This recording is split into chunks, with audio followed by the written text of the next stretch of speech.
Hello and welcome to Man's Model Moments. Now, as you probably know, my last video was an unboxing review of a Revell kit, the 53-year-old Corsair F4U1A, which I bought last Christmas, but is still being sold for over £30 in various outlets, including large chain craft shops.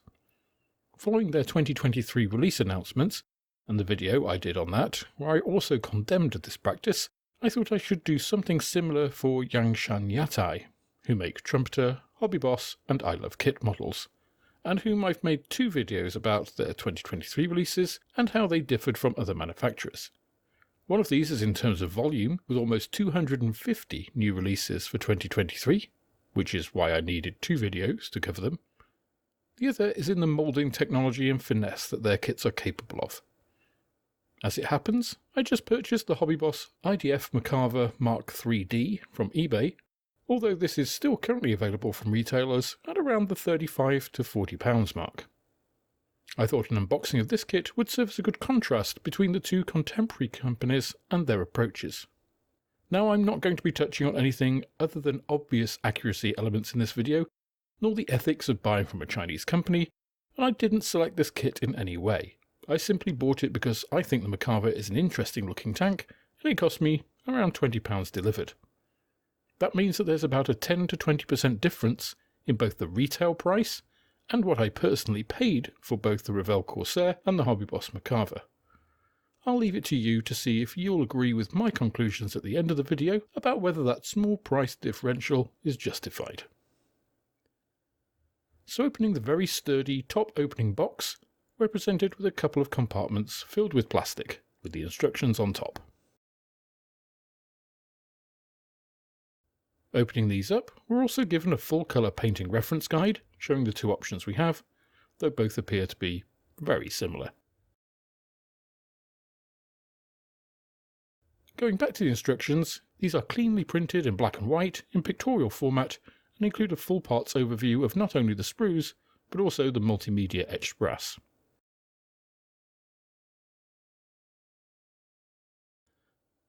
The building itself is laid out over the multi-page stapled booklet in fairly standard format, but nicely produced, and they seem to be clear and easy to follow at this point.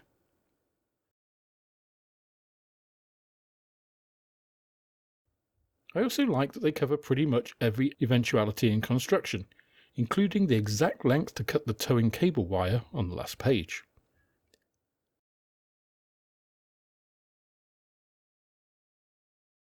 The box itself is pretty much completely full, and it certainly seems that you're getting a lot of plastic for your money.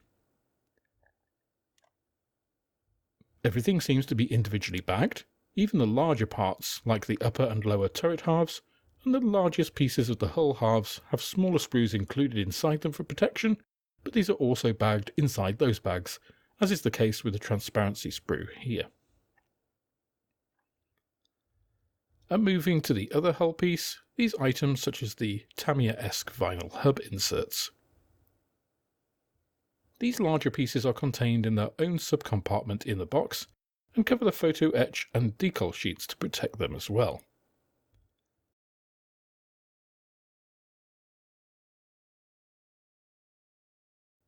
The decals are both covered and separately bagged, which I always like to see.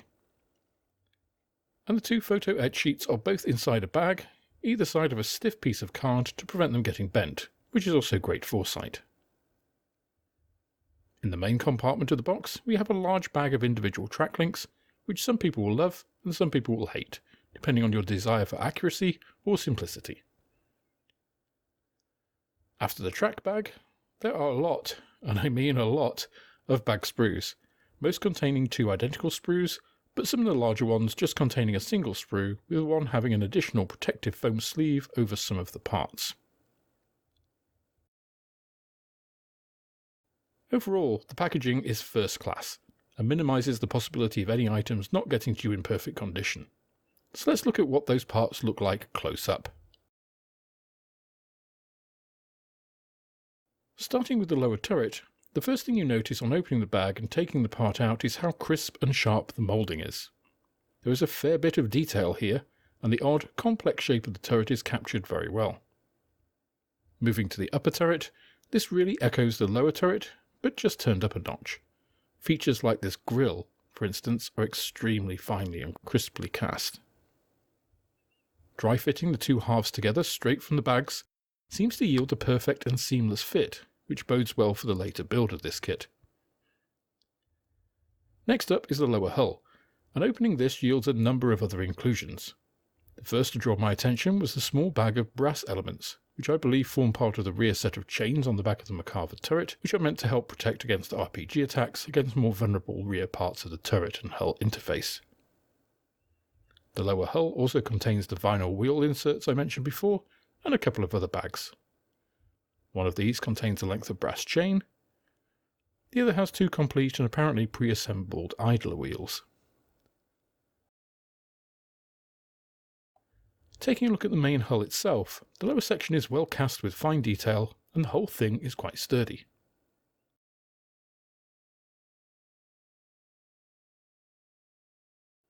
Opening the bag containing the upper hull and the separately bagged transparency sprue, the latter is small, as you'd expect with most AFVs, and contains periscope and light lenses. The length of copper wire for the towing cable is also provided here, but the main piece is of course the complex angular casting of the upper hull. This has a high level of cast detail across its surface and captures the odd facets of the Merkava's engine deck.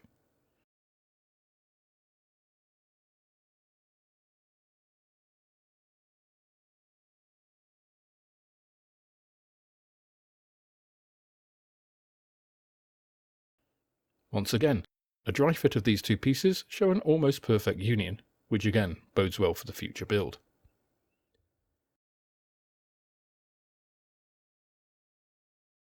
Moving on to the bag of track links, I decided to just cut a small slit here and extract a single casting for examination. In close-up, you can see that each casting has two track links on a central carrier along with four absolutely tiny pins. These pins seem to be for the holes in the outer edge of the track, but we'll see more during construction. Road wheel sprues each contain 3 road wheel assemblies, with fine detail across all the faces.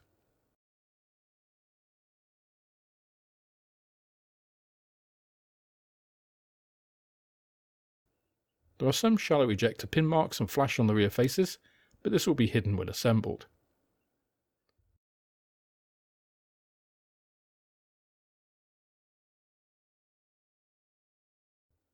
Drive sprocket sprues each contain a single drive sprocket assembly, as well as some suspension items. Again, casting here is fine with delicate detail.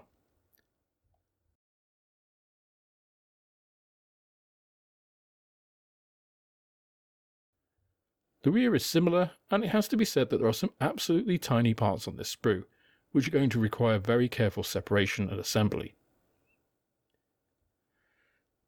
The sprues covering the suspension assemblies are similarly finely cast, with little to no visible flash and ejector marks, and fine detail across the parts.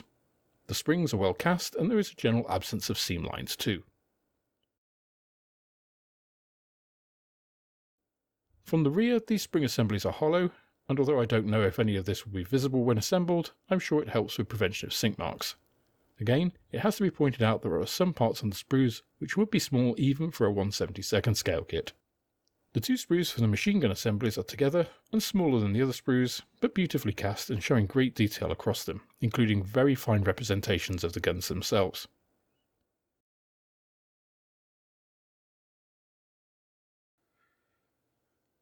Now I do want to say a shout out to my channel members and patrons at this point, and also to ask Elena to get in touch, as I don't have your details and you are the winner of the March membership raffle, and I need to get this little boomerang in the post for you.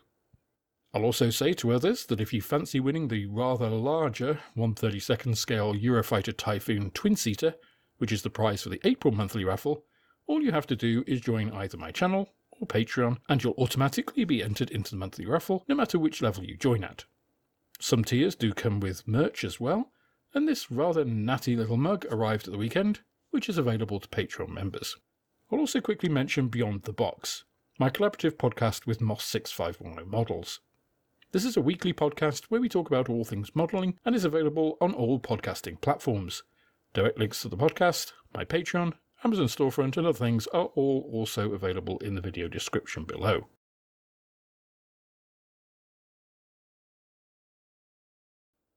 There is a single sprue covering the majority of the pieces for the rear turret stowage, and this demonstrates just how good some of HobbyBoss's castings are.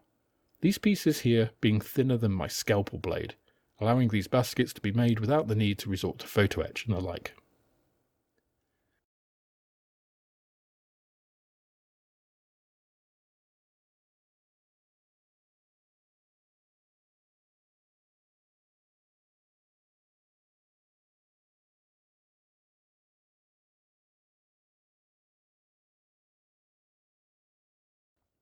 Another of the single sprues is the one covering the side skirts and drive sprocket mounts. The skirts are moulded as single pieces, including attachment lugs, which should make these areas easier to attach, but will mean care required in handling before that point. Once again, there is excellent detail with fine definition across pieces, large and small here, and this is continued onto the rear surfaces of many of the items too.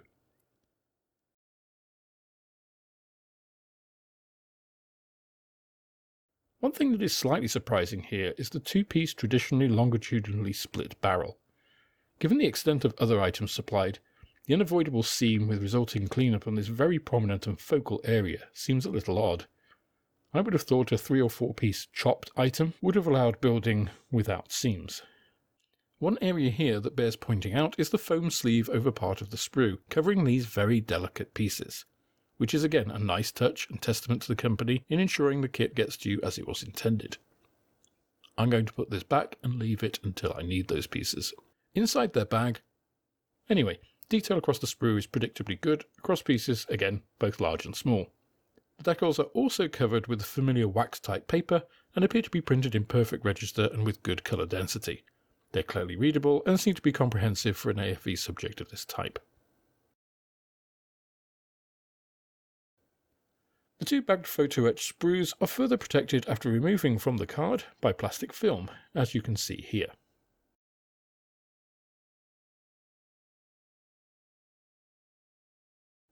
They contain some very fine items, but also seem to be a decent thickness for working with.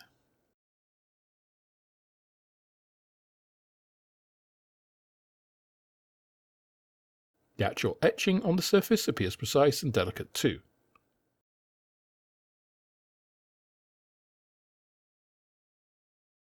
Here you can see that protective film on the smaller fret. Some of these items are absolutely tiny, so we'll have to see what it's like working with them.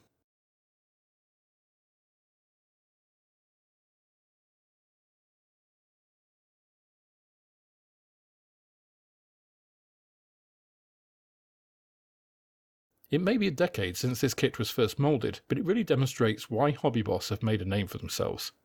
From an initial impression point of view, this looks to be an amazing kit. You feel like you're getting a huge amount for your money, and what you're getting is quality as well as quantity. The packaging is second to none. You really get the feeling that the company want to ensure that what you get is exactly what was made and shipped from the factory. This may well be the result of having to ship long distances to most of their target markets, but it really does create a good impression.